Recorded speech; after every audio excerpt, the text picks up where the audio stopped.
नमस्कार, आप देख रहे हैं न्यूज 69 चैनल और मैं हूं आपके साथ अंकिता। चलिए रुक करते हैं खबरों की ओर। अखिल भारतीय कांग्रेस कमेटी अल्पसंख्यक विभाग के राष्ट्रीय कोऑर्डिनेटर और मीडिया विभाग के प्रभारी सैयद अदनान अशरफ ने प्रेस कॉन्फ्रेंस करते हुए कहा कि इस समय देश एक आम चुनाव से गुजर रहा है। ऐसे समय में देश में दो विचारधारा काम कर रही है। एक गांधी की विचारधारा जिसकी कांग्रेस से अनुयायी है, दूसरी विचारधारा गोडसे की है जिसकी बीजेपी अनुयायी है। बीजेपी लगातार कह रही है कि वह इस बार 400 पार सीट जीतने जा रही है, लेकिन यह एक झूठा जुमला है। बिल्कुल वैसे ही जैसे पिछले चुनाव के समय कहा था 15 लाख आएंगे। 400 सीट जीतने का उनके द्वारा इसलिए कहा जा रहा है क्योंकि वह संविधान को बदलना चाहते हैं। इसके संबंध में बीजेपी के कई वरिष्ठ नेता बयान दे चुके हैं कि संविधान को बदलने की आवश्यकता है। अटल बिहारी वाजपेयी, लालकृष्ण आडवाणी ने कहा था कि देश के ढांचे को बदलने के लिए संविधान को बदलना जरूरी है। इसके लिए जस्टिस तलैया की बेंच बनी थी।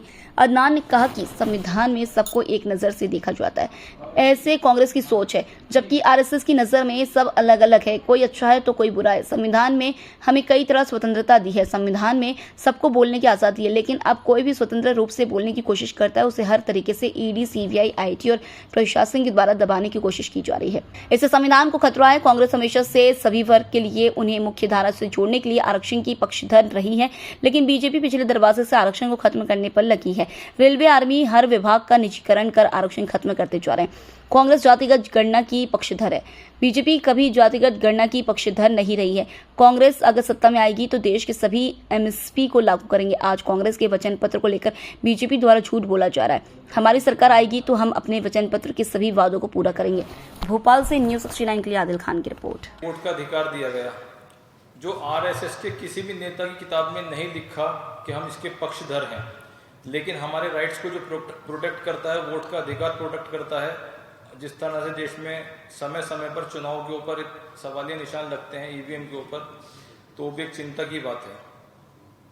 एक चौथी चीज है right to protest. Right to protest एक वही संविधान का हिस्सा है जो इस व्यवस्था से ऊब चुका है, परेशान है। वो प्रोटेस्ट के जरिए अपनी जो बात को समाज के बीच में रख सकता है, लेकिन जिस तरह से पुलिस या शासन से, ईडी के सहारे से उनका दुरुपयोग करके लोगों की आवाज़ को दबाया जाता है, तो उससे कॉन्स्टिट्यूशन को बहुत बड़ा नुकसान होने का खतरा है।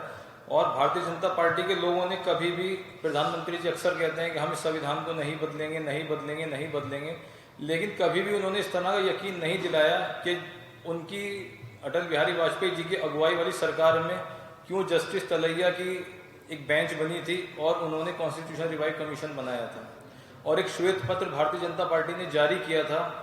ना ही उन्होंने आज तक किसी को ये बताया कि हम उस श्वेत पत्र से अपने आप को अलग करते हैं और हम संविधान को नहीं बदलेंगे।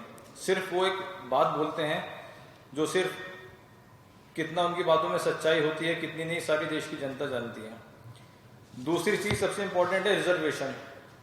कांग्रेस पार्टी हमेशा से दलितों के लिए, एससी के लिए, एसटी के लिए, ओबीसी के लिए, चाहे वो किसी भी वर्ग के हों, किसी भी जाति के हों, किसी भी समाज के हों, किसी भी रंग के हों, उनको मुख्य धारा से जोड़ने के लिए, जो उनका पिछड़ापन खत्म करने के लिए रिजर्वेशन की पक्षधर रही है और समय समय पर रिजर्वेशन देती आई है। लेकिन आज आप देखिए किस तरह से बैकडोर से देश में रिजर्वेशन को खत्म करने की भारतीय जनता पार्टी कोशिशें कर रही है। रेलवे को अगर पिछले 10 साल में सिर्फ 7 लाख नौकरी दी गई हैं, रिजर्वेशन का फायदा तभी हो सकता है जब आपको नौकरी मिलेंगी।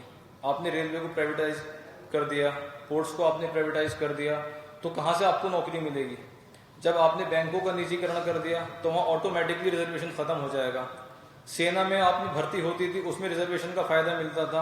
आप एक अग्निवीर योजना, एक ऐसी योजना लेकर आए जिसमें सबसे पहले देश के लिए जो मर मिटने वाले हमारे शहीद सैनिक हो जाते हैं उनको एक सम्मान मिलता था। लेकिन एक कॉन्ट्रैक्ट वाली नौकरी इन्होंने, भारतीय जनता पार्टी की सरकार ने देने का काम किया और उसके साथ साथ उनको ना वो सुविधाएं हैं जो और फौजियों को और जो सेना के लोगों को मिलती हैं, ना ही वो सम्मान है जो और लोगों को मिलता है। तो कांग्रेस पार्टी इसके पुरजोर विरोध करती है कि अगर हम लोग सत्ता में आएंगे तो हम रिजर्वेशन प्रक्रिया को दोबारा से बहाल करेंगे, पीएसयूज को हम दोबारा से खड़ा करेंगे, क्योंकि जितने भी देश के पीएसयूज को बंद कर दिया गया है, अगर पीएसयू खड़े हो जाएंगे दोबारा तो उनमें रिजर्वेशन के माध्यम से दोबारा से लोगों को मुख्य धारा से जोड़ने की कोशिश की जाएगी।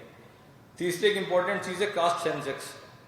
हमारे राष्ट्रीय अध्यक्ष मल्लिकार्जुन खड़गे जी, राहुल गांधी जी अक्सर ये बात कहते हैं कि देश में कास्ट सेंसस होना चाहिए, गिनती होनी चाहिए।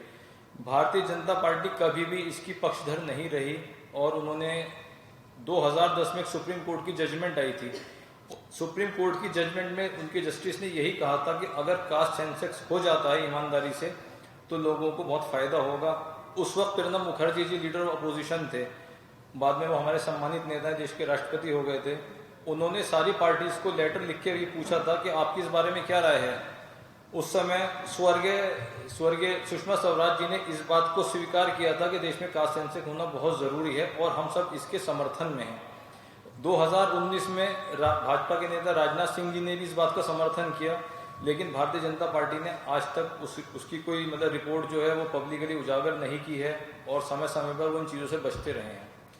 चौथी एक इम्पॉर्टेंट चीज़ ये है कि आज कांग्रेस पार्टी के मैनिफेस्टो को लेकर जिस तरह से झूठ बोला जा रहा है, हम लोग इसका बिल्कुल खंडन करते हैं और आप लोगों को बताना चाहते हैं कि हमारे मैनिफेस्टो में जो हमने गारंटी दी गई हैं उससे बीजेपी के लोग इतने बौखला गए हैं। हमने देश की महिलाओं के लिए, उनके सम्मान के लिए उनको प्रतिवर्ष 1 लाख रुपए देने का जो वादा किया है, उससे भारतीय जनता पार्टी के लोग परेशान हो गए। परेशान होकर उन्होंने मंगलसूत्र की बात लेकर आए काउंटर रिप्लाई के लिए, ताकि देश का जो सामाजिक सौहार्द है उसको खराब किया जा सके और किसी भी तरह से जो एक चुनाव का एक अच्छा वातावरण है इंडिया गठबंधन का झूठ बोल के उसको खराब करें।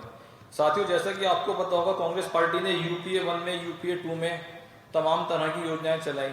हमने उसमें मनरेगा दिया, भोजन का अधिकार दिया, शिक्षा का अधिकार दिया, राजीव गांधी विद्युतीकरण योजना चलाई, इंदिरा आवास योजना चलाई। इस तरह की तमाम हमारी ऐसी जन कल्याणकारी योजनाएं थी जिससे देश को फायदा मिल रहा था।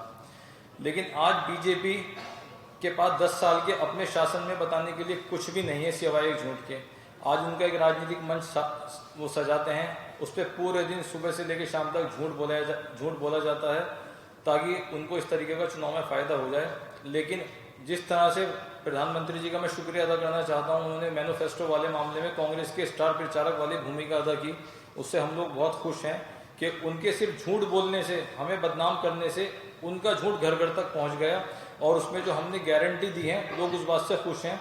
हमने कर्नाटक में जो अपना मैनिफेस्टो जारी किया, हमने हिमाचल में जो अपना मैनिफेस्टो जारी किया, हम लोगों ने जो भी वादा किया हमारे मैनिफेस्टो के हिसाब से हमने पूरा करने का काम किया है।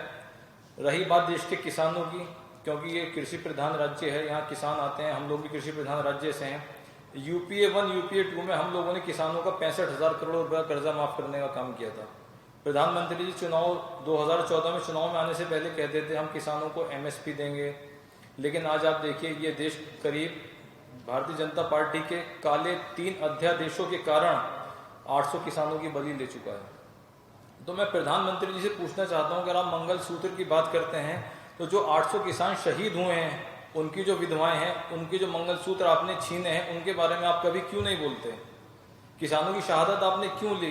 आप अपने कुछ उद्योगपति साथियों को फायदा पहुंचाने के लिए ऐसे काले अध्यादेश क्यों लेकर आए जो आपने देश के अन्नदाता के ऊपर आपने उसकी मार मारी? आप तो ये कहा करते थे बहुत हुई महंगाई की मार अब की बार मोदी सरकार, लेकिन आज आप चुनाव में वो नारा लेकर क्यों मौजूद नहीं है? आज आपने नारा क्यों बदल दिया? आपका आज नारा वही होना चाहिए। आप तो महंगाई की बात करते थे, तो आप ये बात राजनीतिक मंचों से क्यों नहीं बताते कि आपके कार्यकाल में भारतीय जनता पार्टी की सरकार में पेट्रोल सेंचुरी क्यों मार गया? खाने का तेल का, गैस का सिलेंडर आप बताइए कहाँ पहुंच गया? सोने के भाव आप देखिए कहाँ पहुंच गए? आपने तरह तरह की ऐसे जीएसटी लगाए, कर लगाए कि आम आदमी का आज बिजनेस करना, कारोबार करना आपने मुश्किल कर दिया। तो ये सारी तमाम बातें हैं जो भारतीय जनता पार्टी के लोग झूठ बोलते हैं और समाज का जो एक सामाजिक सौहार्द है उसको खराब करने का काम करते हैं। हमारा जो मैनिफेस्टो है, हमने उसमें जो 5 गारंटी दी हैं, ये गारंटी कार्ड हमारा है, हाथ बदले का हालात। ये हम सारे वादे जो हैं अपने पूरे करेंगे। हमने इससे पहले भी तमाम तरह की इस तरह की योजनाएं चलाई हैं जो नागरिकों के हित में रही हैं, लेकिन ये है कि आज जिस तरह से बीजेपी के लोग, आरएसएस के लोग देश का एक बिल्कुल माहौल ख़राब करना चाहते हैं, उसके हम लोग पूरी तरह से खिलाफ हैं। और अगर देश की जनता हमें सत्ता सौंपती है, इंडिया गठबंधन को मौका देती है, हालांकि बहुत ज़्यादा उम्मीद है, हमारा चुनाव बहुत अच्छा है, तो हम सबसे पहले अग्निवीर योजना को ख़त्म करने का काम करेंगे और जो कॉन्ट्रैक्ट की नौकरियां हैं उस पर हम पूरी तरह से बैन लगाएंगे ताकि लोगों को एक बिल्कुल रोज़गार मिले और उनकी सारी ज़िंदगी उसके काम आए। और जितने भी पीएसयूज़ हैं उनको खड़ा करने का काम करेंगे, रिजर्वेशन देने का काम करेंगे। और महंगाई के ऊपर तो जो लोगों ने झूठे झूठे वादे बीजेपी की सरकार ने किए वो तो कम नहीं कर पाएंगे। वो अक्सर कहते थे कि जब देश की रुपए की वैल्यू गिरती है तो प्रधानमंत्री की और देश की सरकार की साख गिरती है। तो आज उनको बताना चाहिए आज देश की साख कहाँ पहुँच गई है, वो इस बारे में क्यों नहीं बात करते।